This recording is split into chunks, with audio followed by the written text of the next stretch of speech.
My name is Kendrick Scott, and I love J Ross TV. What's up, y'all? This your boy J Ross in St. Louis. 10 million strong, y'all. Talking with super drummer. That's what I'm gonna call him. Kendrick Scott.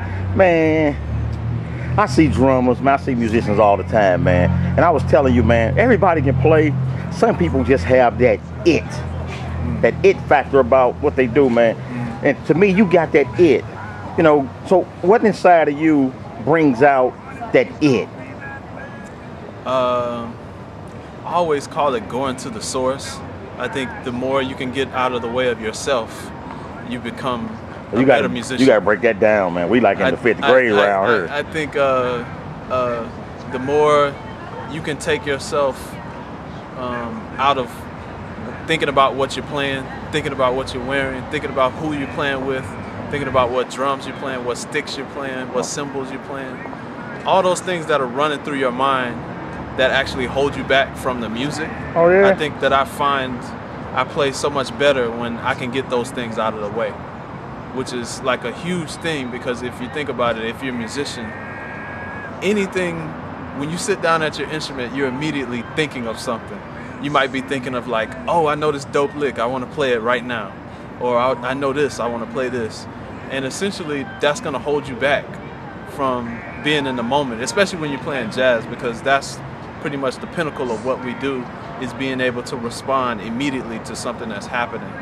Not use something that, you know, that we have already in our head. Mm-hmm. You know, it's more about responding to what's happening immediately at that moment. But now, what caused that growth process in you to get past, you know, what sticks I'm gonna play, what lick I'm gonna do? You know, you had to grow through that through experience, or where that come from? Yeah, a lot of experience. But I mean, I kind of really had to tap into my faith. On my sticks, I write, Lord, make me an instrument of thy peace. And I use that as my mantra to take me out of whatever space that I'm in, where I'm thinking about, you know, the last mistake that I made or the last anything that's going on. When I say that, it kind of awakens me to think, it's like, oh, right, it's a bigger thing, you know. So I think about becoming the instrument. If you think about yourself being the instrument, then everything else is very minimal. So how can a young drummer, say, coming up now, probably in high school, or just say playing for the church, and all they ever hear is the oohs and the ahs, he killing, dog, he killing. Yeah. How do you get past that mentality when you're stuck in that circle? Can a person grow out of that on their own, or should they hang around people that's already a little bit more elevated? Yeah, that's what I always say, that when you get to see the masters and you get to see enlightened people, it's always great to hang around them and watch them. Because what I've found, and especially playing with Herbie Hancock, just being around him and seeing his everyday life and how he leads his life and how his life is a reflection upon his music, it was a beautiful thing, because, you know, he can murder a piano, right, but he can also be the most tasteful musician alive. And I think finding that balance is going to be key to success in anything in life, you know what I mean? And I think that the smart person will go and find that balance. You know, when it's time to chop out, you got to chop out. Oh, you know what I mean?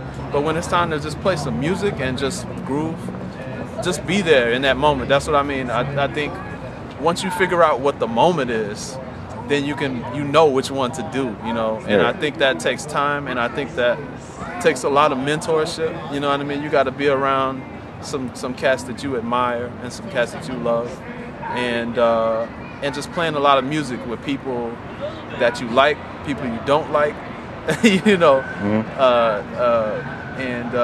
I think that all adds to your perspective and your concept on how you want your music to sound. Yeah. You know, and just for me, I call myself a kind of a non-drummer sometimes, because I try not to think about the drums as much. So I try to listen to the band as if I was the bass player, or listen to the band as if I was the pianist. And I say, okay, what would the music need at this moment in time right now? Not from a drumistic standpoint, but from just another instrumentalist. So I think once you take yourself out of that headspace, then you listen to you're in the front listening to the drummer, and you're like, oh man, yeah, maybe I shouldn't be chopping out, doing all of that right now. You know what I mean? Yeah. It makes a lot of sense. All right, y'all, once again, we in St. Louis, Jazz at the Bistro with Kendrick Scott in town with Terrence Blanchard, y'all, J. Ross TV, 10 million strong. All right, now, hypothetically, right now, you the professor at the Kendrick Scott School of Music. You got thousands of students registering, and they coming in today for orientation.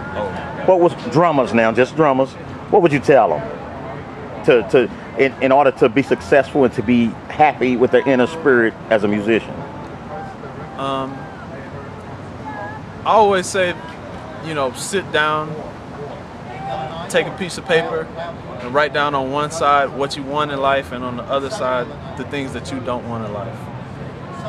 Can you, hold on, let me stop you 1 second. Can you again give us an example of what you wrote?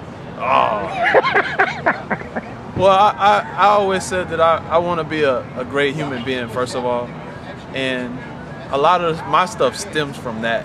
Straight up. And then musically, I wrote stuff like, I don't want to be known as a drummer. I want to be known as a musician. I don't want my drumming to sound like another drummer's drumming. Even though I love Papa Joe Jones, I love Tony Allen, I love Tony Williams, I love Chris Dave, you know what I mean? Right. I love John Bonham.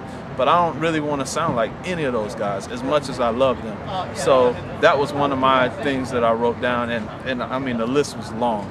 So I have a couple of dream boards in my house, and that's like one of the dream boards. It's like, okay, what do I want out of life, and that type of thing. And that, you know, when you wake up in the morning and you look at those things, you know, it forces you to face yourself. And I think one of the hard things to do is to face yourself as a musician. And I learned a lot from being with Terrence Blanchard because, you know, long story short, when I first came in Terrence's band 9 years ago, one of my biggest idols growing up was Eric Harlan. We grew up same place, we went to the same high school. And so in coming in Terrence's band, he was playing all the music. So I learned all of the music by listening to Eric. So all of the stuff that Eric was playing, I tried to play it as best as I could. And I thought, you know, I was thinking that, yeah, this is gonna work because I know that Eric played like this, so I'm gonna play like this, like Eric did. Right. But I realized that my own individual taste and my mannerisms fit better with what needed to happen in the band than what his did. And I think a lot of drummers come from a certain world where you learn licks and you learn everything and you try to force them down the throat of the music. And that's one of the things where I had to, you know, I had to step back and say, you know what, my individual contribution is going to be greater than the contribution of anything that I've learned and stolen from Gordon Campbell or stolen from Lil Jon, anything. It's just going to be what I have to offer. Now, of course, I'm at the crib shedding those things, you know, taking those things and trying to make them my own. But I think the main thing is just to figure out how it works for you and for the individual, because one thing I learned about all the great artists I've been around is their individuality is a beautiful thing. Yeah, but all right, so say you're a drummer, right? When you were coming up, you probably played with different cats and all that. And like you say, you was doing copying other people's style, but then you found your own individuality. Right. How did you do that? Because a lot of people don't know how to do that.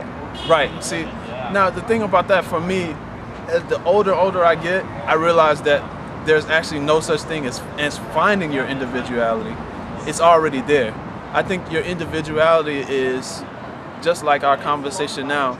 All of the stuff that I'm not saying is a part of my individuality. So I think once you learn things, it's all how you use stuff. It's I learned a lot of Philly Joe licks, but you'll never hear me play them like Philly Joe, because when I learned them, I said, you know what? Philly Joe is a drum god, but I don't like the way he does that. So let me change it. Let me make this my own. Let me do that. Let me take some of Dennis Chambers stuff and change it around. Let me, you know. So I think that's where you become the individual, is just using, you know, your own focus and your own taste. Yeah, but think about this. now you stole those licks, right? But see, some people have a strong disposition where they can, where they mindset is focused. Most cats not focused. So say if somebody learning your style, it's, oh man, I love Scott. I'm gonna do this, I'm gonna do that, but they don't know how to get from your style to change it around to make it theirs. So what you do you slow it down? Do you attack it differently? A particular whatever. Cause see, what I'm saying is, all these young cats that I know and talk to, they super drummers and bass players and all that, but they stuck on Marcus Miller or Victor Wooten or Dave Weckl. They don't know how to break out and become their own individual person. So I'm just trying to find out if you remember how you got out of it, so we can help them. Well, I mean, just don't know. I really don't know. But one thing that I did learn from somebody, I don't know who told me this, but I think it's the greatest thing ever. When you sit down at your instrument, if you think of something to play, don't play it. Oh yeah. And everything you play is honest. Everything you play is honest. But don't most people have preconceived ideas of what they're gonna play? So if when they get to that spot, if they're not gonna play that, when you get to any spot, they don't get. Because as soon as you're counting off a tune, somebody's thinking about, oh, I can play this field to open the tune, or I can do that. Just don't play it. Well, see, you got to be good not to do that. Exactly. So to me, there's the tools, which is the practice, right? So in the practice room, I try to do three things. Practicing the tools. So the technical is a tool. So I sit there, practice etudes, practice rudiments, all that type of thing. Then I listen to music and figure out what my concept on music is. And the third thing is just me using my imagination. I sit there and I'll make up different phrases and things and see, what appeals to me. Yeah. And I think in using those three things, you're teaching yourself how to react a certain way. And when you leave what I call the temple of the practice room, then you leave all of that there. And then you walk away with your mind free. Because now you understand the instrument, you understand the technical part of it. You're not thinking about, okay, how can I go from the tom to the floor tom and bring my left hand back here? I don't have to think about that because I've sat there and did that 1,000 times. Gotcha. I sat there and did this 1,000 times, so my limbs know that. And then my concept is like, okay, all right, I love to shade the music this way, or I love to play the drums from underneath sometimes instead of always playing cymbals like a jazz cat. You see what I mean? So my concept is always moving and shifting. And then my imagination is saying, okay, I've worked on certain things at the house where I was just like, okay, let me just try something weird. Yeah. Let me just do the weirdest thing I can try and see what comes out of that. And with that, I can leave the practice room and then sit and play with musicians and not have to worry about those things. And that's where that focus comes from, of saying like, nope, don't play that because you know it. Just play it because what's happening in the music at the moment. And I think your music becomes fresh all the time. And you were just asking me before, playing with Terrence for 9 years, it's like, is it always fresh to you? And it's always a question of how do you make it fresh every time? And that's the question. I mean, and that's the answer for me. Mm-hmm. Always approaching it like it's a brand new thing, All right. Last question, y'all. We're going to let him roll. He got to go grub. Tell us about your label and your productions and company and all this stuff you got going on. Yeah. So I have a label called World Culture Music, and it started out as an artist collective label. And we have about 5 CDs out. And I'm actually about to put out my next CD, and it's entitled Conviction. So please look for it early next year, and it's gonna be really nice. Joe Sanders is playing bass, Mike Marino on guitar, Alan Hampton is singing on there, Taylor Eichstein is playing the piano, and John Ellis is on the tenor saxophone. So it's gonna be nice. So how can people get in contact with you? Just KendrickScott.com. All right. What about Facebook? Facebook is Cad Scott. All right. / Cad Scott. KADSCOTT. All right, y'all. That's Kendrick Scott. We in St. Louis. Jazz at the Bistro with Terrence Blanchard. This J. Ross TV, 10 million strong. We gone. Peace.